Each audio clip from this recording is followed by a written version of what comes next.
Bine ați venit, dragilor din Zodia Gemeni, oriunde v-ați afla în această lume.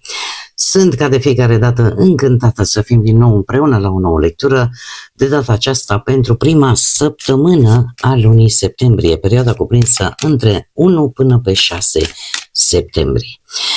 Așa că, dragilor, toți cei care aveți nu doar soarele, ci și luna, Venus, sau poate ascendentul în Zodia Gemeni, această lectură este de asemenea și pentru voi, cu precizarea, desigur, că trebuie să țineți cont de faptul că este totuși o lectură general colectivă, așa că vă rog să luați decât ceea ce va rezona cu voi. Desigur, cei care sunteți pentru prima dată aici pe canal, vă urez bun venit, iar dacă la finalul acestei lecturi simțiți că ați rezonat sau pur și simplu v-a plăcut, nu uitați, dragilor, să vă și abonați. Este gratuit și în felul acesta nu veți pierde niciuna dintre lecturile mele. Desigur, înainte de a începe lectura propriu-zisă, vreau să le mulțumesc din suflet tuturor celor care mă susțineți, care sunteți aici alături de mine și prin intermediul fiecărui like, fiecărui comentariu, fiecărui gest de apreciere, mă face să continui cu acest minunat proiect care se numește Tarot Flori de Lot, așa că mii de mulțumiri tuturor. Acum, haideți să vedem care este energia generală pentru voi. Energia generală o aduc cele două rune, lucrăm cu rune vikinge, Ingus și Berkana. Ce ne spun acestea două? Ne vorbesc foarte mult de dezvoltare, de gestație, de potențial, de un început nou, de rezolvarea poate a unor probleme pe care le-ați tot amânat. Poate că se încheie o anumită situație care e blocată. Vai, nu știu ce-i cu mine, dă-mă bâlbâi, îmi cer mii de scuze. Poate că există o situație care ori ați amânat, ori a rămas destul de blocată în ultimul timp și de asemenea ne mai poate vorbi ori de schimbarea casei sau mutarea în altă casă sau începutul unei etape noi. Că e vorba de o renaștere, că e vorba de revenirea, în general așa, după o perioadă destul de dificilă.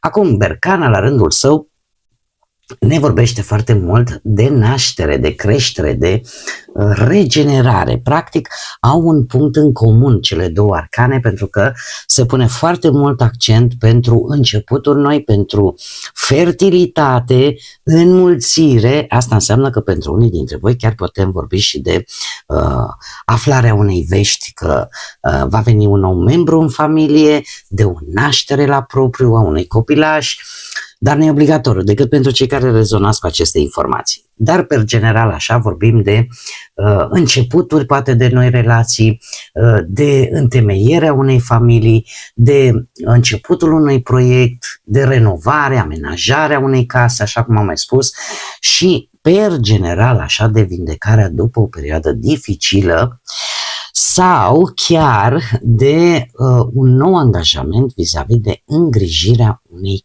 persoane. Acum, haideți să vedem ce ne spune și tarotul. Ce vine pentru dragii mei din Gemeni în săptămâna 1-6 septembrie, atât pe plan general, cât și profesional, financiar sau sentimental. După cum bine ați văzut, cer cărților să vedem și partea generală. De ce fac acest lucru și o să fac această specificație la fiecare zodie din acest nou set de lecturi? Pentru că am primit mesaje de la voi în care mi s-a spus: domne, eu sunt pensionar, pensionară și nu mă mai interesează partea muncii, sau domne, eu sunt văduvă sau pur și simplu din anumite criterii nu mă interesează partea asta sentimentală. Și atunci am considerat de cuvință că ar trebui să spun cel puțin câteva cuvinte la modul general pentru toți cei care, nu știu, vreți alte informații fără să fie axate strict pe muncă, pe bani sau pe sentimente. Așa că, la modul general, pentru voi, dragilor, avem un 5 de cupe, 10 de bâte, 6 de spade și un rege de cupe, zodii de apă, rac, pești sau scorpion. Ce îmi spune acest lucru? Într-adevăr, aici vedem o dezamăgire, o tristețe, un regret. 5 de cupe îmi spune că ceva s-a pierdut, ceva v-a dezamăgit, ceva care v-a făcut pe voi să vă concentrați poate pe ce a mers prost și mai puțin pe ceea ce mai poate fi salvat sau ceva ce se mai poate reconstrui. Poate că ați primit și o veste tristă, poate ați avut parte, nu știu, de o anumită despărțire care v-a întristat. Ceva care nu a ieșit așa cum voi ați sperat sau pur și simplu o situație în care voi a trebuit să poate să acceptați trecutul și să vă dați seama că totuși trebuie să priviți spre ce a mai rămas și spre viitor. Un 10 de bâte, foarte multe responsabilități, foarte multe greutăți, muncă în exces, poate o perioadă încărcată de foarte multe obligații pe care le-ați dus singurei sau pur și simplu o situație care a trebuit dusă până la urmă, până la capăt, chiar dacă nu a fost ușor deloc.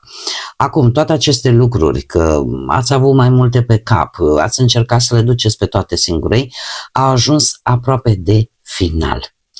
Chiar dacă vă resimțiți și energia voastră este una poate scăzută, se resimte această oboseală de toate aceste lucruri pe care le-ați dus până aici, totuși se pare că se apropie de final și intrați într-o perioadă de tranziție cu 6 de spade, o perioadă de tranziție în care lăsați în urmă această situație grea, dificilă și începeți să vă îndreptați în sfârșit către ceva mult mai liniștit.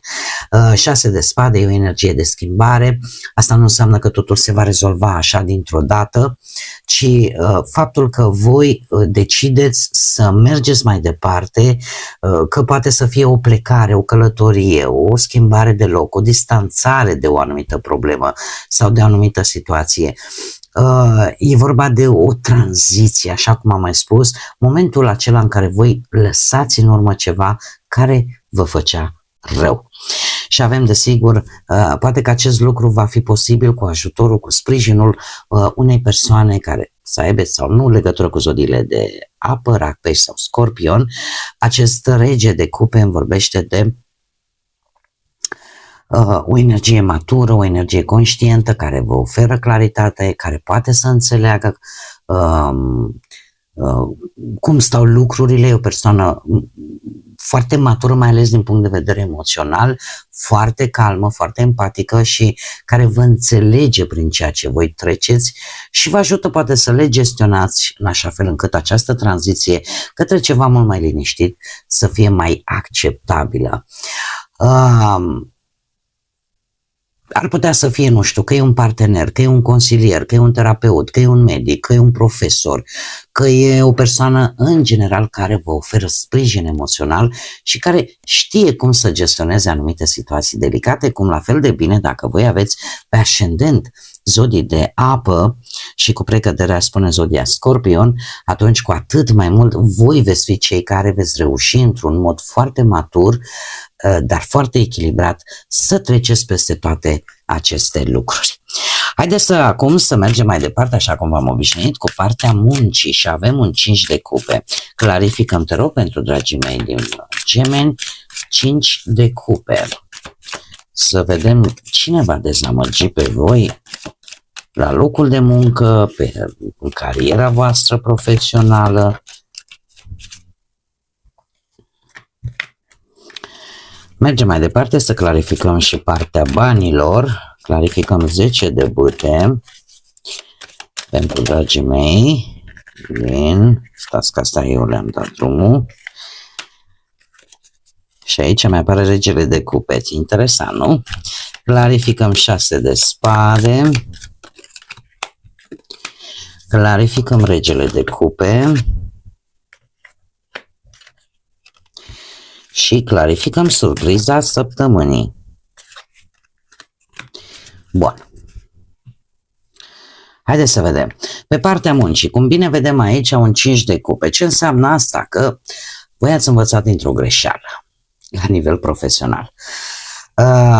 Acceptați ideea că, domne, asta e, am încercat, nu a mers și încercați să vă desprindeți de o situație care oricum v-a dezamăgit într-adevăr, vedeți ce se mai poate salva dintr-un anumit proiect, dintr-o anumită experiență neplăcută, o luați și bine faceți. O luați ca pe o lecție pentru a ști pe viitor ce să alegeți și cum să procedați. Anul acesta în general și nu doar pentru voi, pentru toată lumea, e un an plin de lecții, de corectarea unor greșeli care s-au făcut în timp și pe care de multe ori am avut posibilitatea să le îndreptăm, dar n-am făcut-o. Și acum vrem, nu vrem, suntem puși în fața faptului împlinit. Bun, de unde provine? Avem un 8 de bâte, un as de spade, judecata, lumea și un rege de spade. Dragii mei, pe partea asta a muncii se pare că niște lucruri au survenit într-un mod foarte rapid, s-au aflat niște adevăruri, s-au clarificat niște lucruri destul de incomode, aș spune eu, pentru că cu judecata aici, apropo, îl avem pe Pluton și avem zodia Scorpion. Asta îmi spune că pe partea muncii voi ați primit răspunsul pe care poate chiar îl așteptați. Poate că ați fost chemați sau veți fi chemați la un interviu.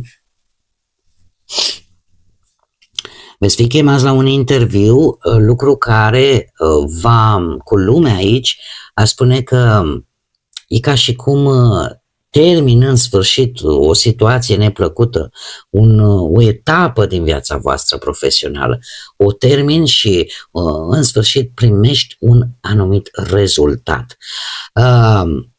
Puteți încheia o etapă profesională în urma acestui răspuns, că nu e interviu pentru un nou loc de muncă, puteți primi o a doua șansă să reveniți la un loc de muncă anterior. Poate să fie și acest lucru. Sau, ce ar mai fi? Sau poate pur și simplu vă dați seama în sfârșit cam în ce direcție profesională vreți voi să urmați sau poate chiar o situație veche profesional vorbind se rezolvă definitiv. Avem de asemenea și un rege de spade, aici puteți fi chiar voi, un rege de spade care îmi spune că ori voi vreți o anumită funcție de conducere sau va trebui să luați la un moment dat o decizie foarte importantă pentru cariera voastră profesională.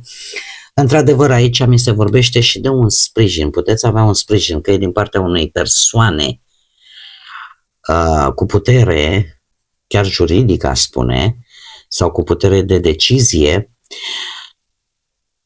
sau voi sunteți cei care luați această decizie importantă, semnați anumite documente și de acum știți cum e, că tot pățitul e priceput, vă folosiți experiența recent câștigată, inteligența, pentru a rezolva respectiva situație, pentru a rezolva o anumită problemă la nivel profesional. Acum putem vorbi și de un șef, un specialist care are putere de a lua această decizie importantă sau nu știu, poate că voi sunteți îndrumați, ca să spunem așa, de o persoană care încearcă să facă lucrurile cât mai drept posibil. Ce este important? 5-ul de cupe, ideea că ați învățat dintr-o greșeală, ați acceptat că un proiect nu a mers și începeți altul, pentru că vă desprindeți de o situație care chiar dacă v-a dezamăgit, v-a făcut mai înțelepți și totuși trebuie să vedeți dacă se mai poate salva ceva sau pur și simplu luați-o ca pe o experiență care chiar dacă nu este atât de plăcută, totuși vă ajută să alegeți mult mai bine pe viitor. Acum, mergând pe partea banilor avem un 10 de bâte. Într-adevăr, e posibil în această perioadă să mai vă apară tot felul de cheltuieli, să fie niște facturi care să vă tot aglomereze, așa, să munciți poate mult mai mult pentru a menține totuși situația financiară în echilibru. E posibil să începeți să vă achitați treptat de anumite obligații, de anumite datorii și chiar sunteți aproape să terminați o datorie financiară, dar din câte văd eu aici, sunteți asumați, sunteți responsabili și vă dați seama că veniturile voastre nu pot crește decât, de moment cel puțin, prin intermediul muncii. Da? Nu sunteți cu capul în nor să ziceți, Doamne, aștept să-mi cadă de sus vreun noroc chior. Avem de asemenea acest rege de cupe care mie îmi vorbește de, poate și de un sprijin, poate nu neapărat practic, cât cel puțin sufletesc, cineva care e alături de voi și care vă ajută să luați niște decizii financiare mult mai calmi, să nu mai vă lăsați influențați așa de panică, de frică și să puteți gestiona cumva toate aceste lucruri într-un mod cât mai responsabil. Sfatul acestei persoane care are o anumită experiență chiar vă poate ajuta.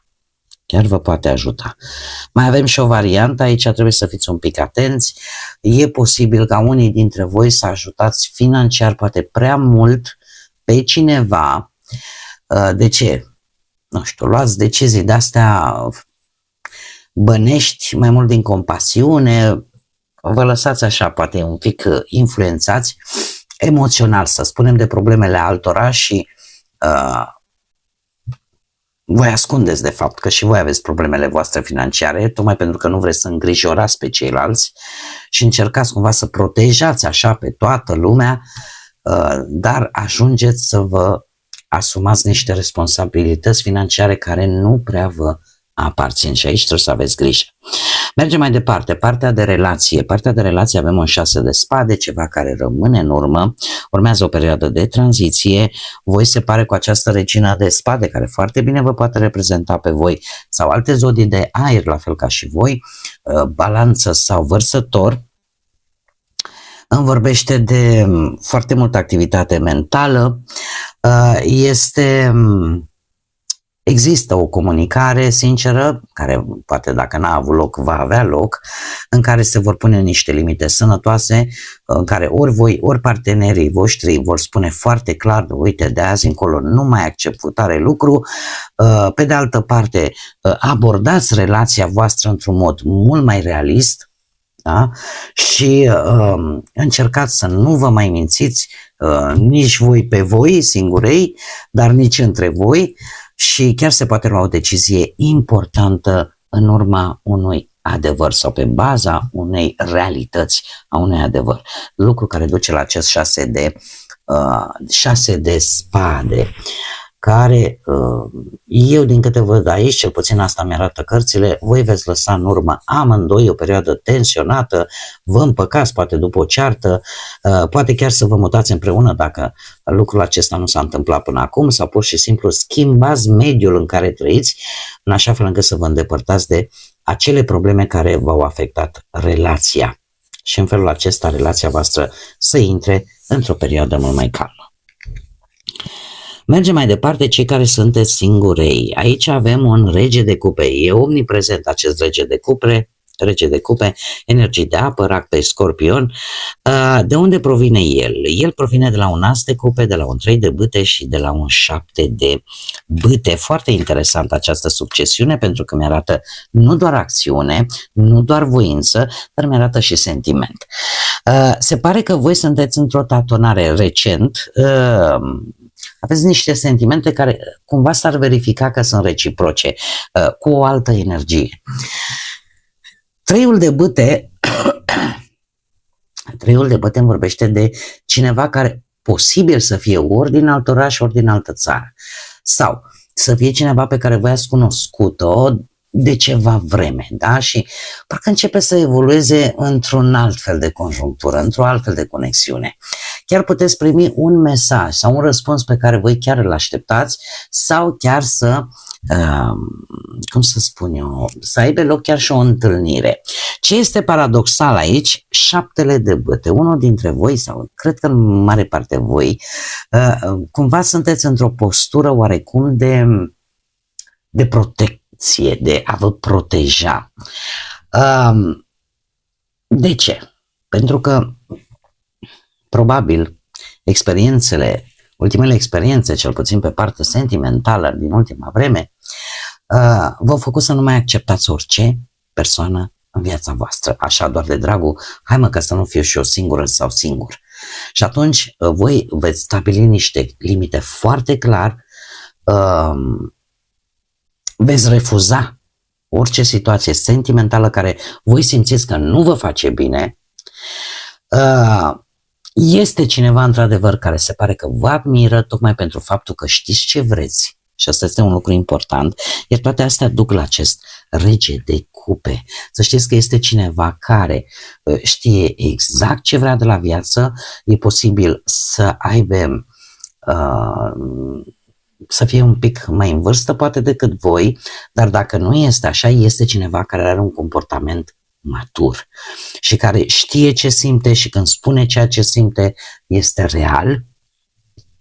Iar în afară de acest lucru, trebuie să vă spun că ea, din punctul ăsta de vedere emoțional, este destul de matură, este pregătită pentru o relație serioasă, știe să ofere afecțiune, știe să ofere stabilitate. E o persoană care posibil să lucreze într-un domeniu în care practic îi ajută pe ceilalți sau și pe alte persoane. Da? Așa că această conexiune, din câte văd eu aici, se va dezvolta destul de calm, destul de profund. Haideți să vedem ce surpriză avem pentru voi în această săptămână. Surpriza săptămânii o aduce o regină de bâte, zodii de foc, berbec, leu, săgetător, de unde provine de la un 8 de monede. Dragilor, se pare că e o energie de muncă, e o energie de ceva la care voi ați acordat foarte multă atenție, ați vrut să învățați, ați vrut să vă perfecționați. E o energie a celui care repetă, care exersează, care muncește până când ajunge să facă lucrurile foarte bine. Acum, că poate să fie o meserie, că poate să fie un curs, că poate să fie o perioadă de învățare, că poate să fie ceva repetitiv, da? Dar pentru a vă perfecționa, pentru a deprinde o anumită abilitate sau pur și simplu voi veți deveni foarte buni într-un anumit domeniu. Dar nu oricum, prin practică. Lucru care duce la această surpriză, la această regină de bâte care vorbește de o energie cu mai multă maturitate, cu mai multă încredere. E ceva în această săptămână care vă dă această încredere în voi, nu vă mai este frică să ieșiți așa pe frontispiciu și să arătați lumii ce puteți voi să faceți. Și chiar puteți ieși în evidență cu ceva în mod deosebit, nu oricum, ci în urma propriei voastre munci. Pe de altă parte, surpriza mai poate să vină și de la o energie care poate sau nu să aibă legătură cu zodiile de foc, cum am mai spus, berbec, leu, săgetător, cineva care e cineva puternic, cineva sociabil, cineva atractiv și foarte independent. E o persoană care vă va încuraja și vă va susține, cineva foarte hotărât atunci când își dorește ceva, iar dacă voi sunteți oarecum legați, să zicem, rezonați cu aceste zodii de foc pe harta voastră astrală, pe ascendent, de ce nu, chiar lună, Venus, atunci spune că voi sunteți cei care în sfârșit vreți să vă independizați cu ceva anume, sunteți mult mai curajoși și mult mai hotărâți atunci când vă doriți ceva.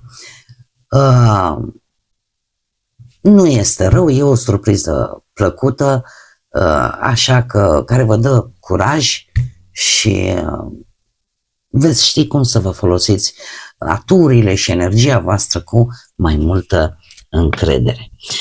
Haideți să vedem acum și care este mesajul pentru voi, dragilor din Gemeni, în această săptămână de pe 1 până pe 6 septembrie. Ia să vedem, pentru că sunt cărțile foarte mari, să lipesc între ele.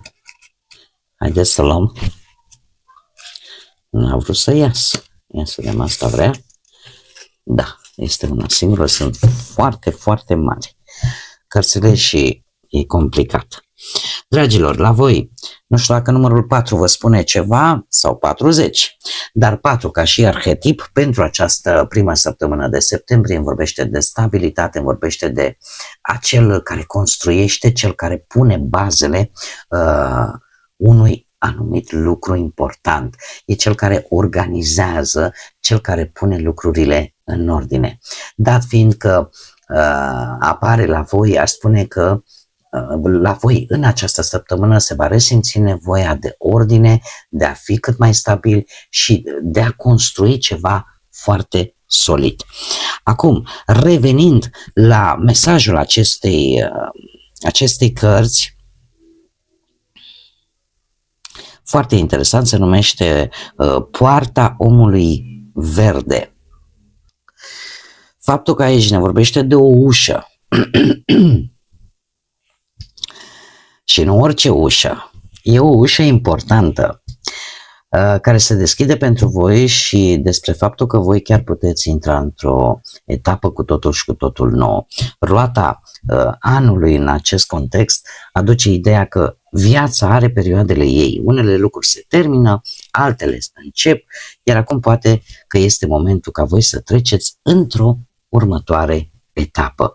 Așa că, dragii mei, ca și concluzie pentru această lectură, aș spune că o ușă se deschide pentru voi și chiar poate, dacă până acum nu a fost momentul potrivit sau lucrurile nu s-au mișcat, dar acum apare această ocazie de a merge mai departe, așa că nu vă temeți să pășiți prin această ușă doar pentru că nu știți deocamdată încă până unde duce ea și nu vă oferă toate informațiile așa pe masă.